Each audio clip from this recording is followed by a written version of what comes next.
Hello everyone, and welcome to part 4 of my Turning Flowers into Character series. So for this one, I chose to do Moonflower, mostly inspired by one of my friend's birthdays. I wanted to make 2 prints with the sun and moon motif, and since I've already been doing this series, I decided to incorporate flowers as well. I actually had no intention of doing Moonflower at first because it just hadn't really crossed my mind.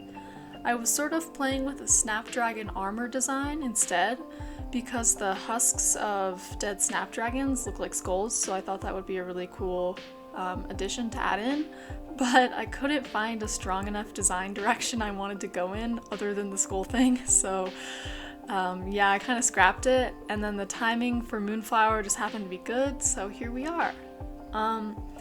The strongest ideas I had for this one were the moon being a chair for the character, with lots of glowy elements and backlighting going on. I also knew I wanted to incorporate a star crown or something like that, similar to the one I drew in a Kaya piece from 2021, but you can see the general idea of it up now in this line art. Since I thought the look of that star crown in the Kaya piece was really cool, I wanted to add it, but I never actually finished that piece, so here we are. Of course, I wanted to have lots of flowy clothing and a cape, as per usual, because what is a character design without a cape? Yeah, when in doubt, add cape.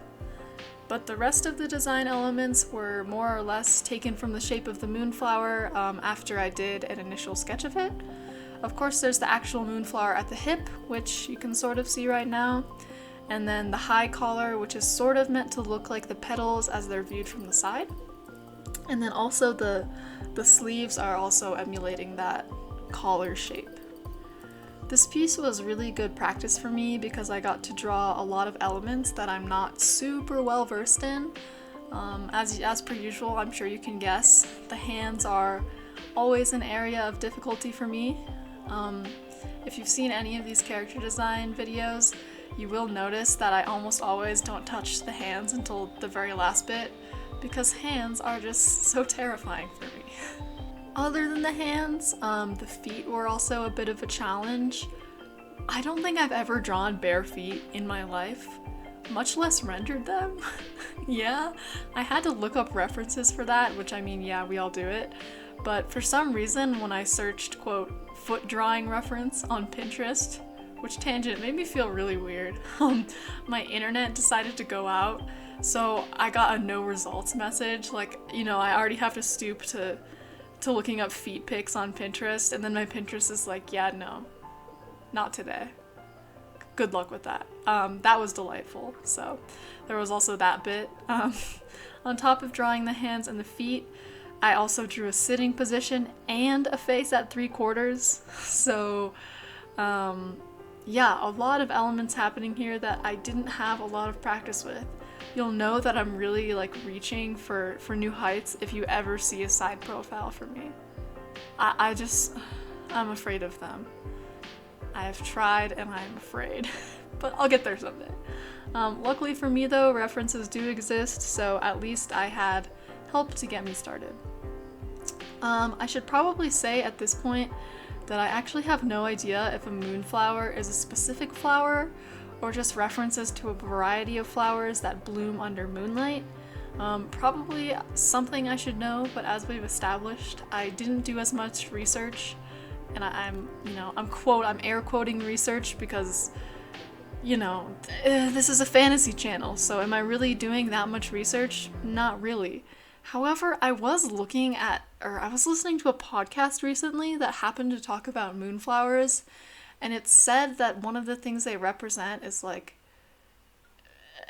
ephemeral, being ephemeral. I don't know what the adjective form of ephemeral is. Because they only bloom in really specific conditions, and they only bloom at night, and I'm pretty sure they have a really short, lifespan, can I say that? So, yeah, I wish I had sort of brought in, transience and maybe, impending death as a theme, but I didn't think about it because I didn't know about it, so here we are. But because I didn't know a lot of stuff other than looking at reference photos of Moonflowers. I did take some liberties, especially with the palette, because, you know, as you've probably seen, Moonflowers don't have a lot of color variety, they're mostly white. Since this is a night/moon themed piece, I thought it made sense to incorporate lots of blues and purples, and then also golds, along with the white. I think it's a pretty cohesive color palette, if a bit boring. I'm still working on making my character designs look more interesting color-wise. If y'all were to have chosen a different palette, what colors would you have picked? I'm sort of interested, especially if anyone has any suggestions on an alternative color palette. Yeah, I'd definitely like to hear it. I think maybe if I were to do it again, I would go for like a dark palette. Like maybe making the dress dark as well. I like the cape the way it is, but I don't know, because then the values would be all kind of similar, so I'm not so sure. The other thing that I keep forgetting to mention in these videos, but am now finally remembering to do, is that I'm also now posting the inspiration Pinterest boards in the description of my videos. For my first two character design videos, the Lilac and the Lily, I wasn't allowed to add links to description since I was new to YouTube, but now that's something I can do, so I'll be posting them below in case anyone is interested. Since this is the first time I'm actually talking about it, sorry, I forget easily, I'll put a preview of this board on the screen as well. Making Pinterest boards for every illustration is actually a really new thing for me.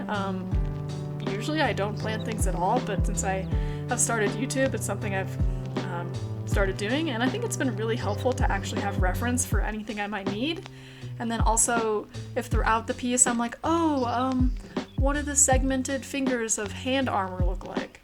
I can just look it up and add it to a board. That's great. I love that. I've been trying and sort of failing to not add other artists' illustration to the boards because I think I get too influenced by them if I add them. For some boards, it's super easy to avoid doing that because there are lots of real-world references, like photo reference, that I know like what to look for, what to search for, and I know that I'm gonna like the way it looks.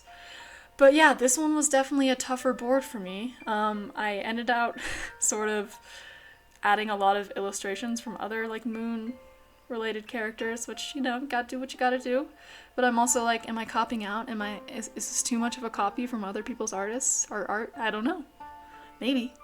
It definitely depends on the character design, but the boards aren't super expansive and detailed, just kind of a way for me to get a general idea of the directions that I could go in or want to go in. So I think for most boards it's like 11 to 15 pins. Not that many. Also with this whole Pinterest deal, an added bonus to looking at these boards is that you get to see all the other boards that I make for character designs, and some of them are from videos that aren't out yet. So if you're really interested in the designs I have coming next and want a bit of a preview, like, ooh, how's she gonna make that into a character? Whoa. Yeah, feel free to check out my Pinterest boards. Fair warning though, sometimes, like the Snapdragon example, I make boards and then never end out drawing a character, so there also is that. Real quick, I wanted to sort of take a step away from what's happening on screen to thank y'all for all the support and positive comments recently on my previous videos. I tend to record videos weeks in advance, like I think this one's like 3 or 4 weeks out. So at the time of this voiceover, the art video, the art fight video has just been released, and I was honestly really surprised to see how well it did. So I wanted to thank everyone for being so encouraging and supportive. Obviously, I created this channel for myself and to document my own progress, but I am really glad to see that other people are also enjoying this content. And I hope that I've also, maybe, hopefully, inspired other artists to get into things like character designing. Obviously, I'm sort of stepping into it now, but you know, you don't have to be good at things to like them. It's just important that you enjoy what you're doing, so yeah. Getting this kind of positive feedback really motivates me to continue putting out videos and work harder with art.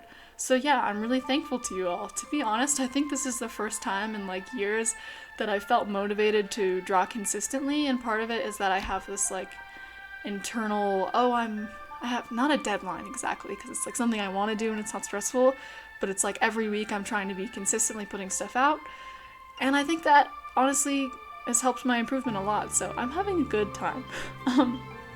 I'm currently trying to think of ways to give back to my subscribers. I don't think I'm a big enough channel yet to do like something really big, like a draw this in your style or commission giveaway or something like that. But the one idea I do have is that if anyone has any requests for like tutorial like videos for me, I'd love to try my hand at making one. I've never done it, so yeah. Some examples that people might want to see, just throwing them out there, but yeah, are like what art software I use and how I use it, like my most often used tools or brushes or things like that, or tips for character designing or tips for rendering, or yeah, anything in that sort of vein could be a good idea. So yeah, if you're interested in something like that, please leave a comment down below. And once again, thank you to everyone who's supported me thus far, and I look forward to putting out more videos. I'm having a great time so far.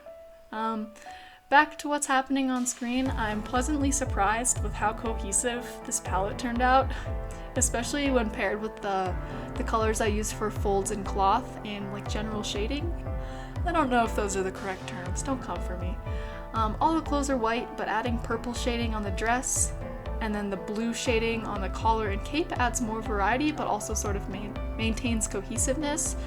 Then to add more variety with the values, I chose dark purple for the skin and dark blue for the hair. I've decided to name this character Celeste. Yeah, it's the first one I've named out of the flower series, but you know, it's the fourth one, so that's how that goes. I think obviously she's the goddess of the moon, but I was sort of thinking about like what RPG class she would be. I think magic wielding would be good, and then to get more specific, a cleric. I could imagine that like the moon has healing rays that she uses to heal anyone who stands under them. So I can imagine that she's like pretending to be a regular human cleric in order to heal others, but in actuality she's the goddess of the moon, and she has a sick ass title like Celeste Moonlight Cleric. Is that not so cool? I love creating names. So at this point, like maybe she's so good at her job that she's become something of a celebrity among humans, to the point that some people have actually begun wondering if she is in fact a goddess of the moon. Because my Lily Mage character, unnamed, she doesn't have a name, sorry, has flight-based powers and is sort of related to powers over gravity and sky, I think her and Celeste would definitely have a complicated relationship because the function of both of those things kind of hinges on each other. So maybe when they're really good friends, they're really good friends, but you know, when it's bad, it's bad. That was really good English. But they definitely have a love-hate relationship, but are still kind of required to be cooperative for each other to function. Yeah, as you can see, by virtue of being the fourth character in the series, Celeste gets the most fleshed out lore. I've been finding more and more that I really like thinking about how personality affects design and vice versa, which has led me to get deeper into how characters act in their own world and how they might react with characters I've already created. It is a very fun process, so I hope to do it more with any characters I create in the future. And that sort of is my little bit on lore. And perfect timing, because here's the finished piece, background and all. I added a background. Yeah, that's all I got. Thank you all so much for watching, and I hope to see you in the next video. Bye!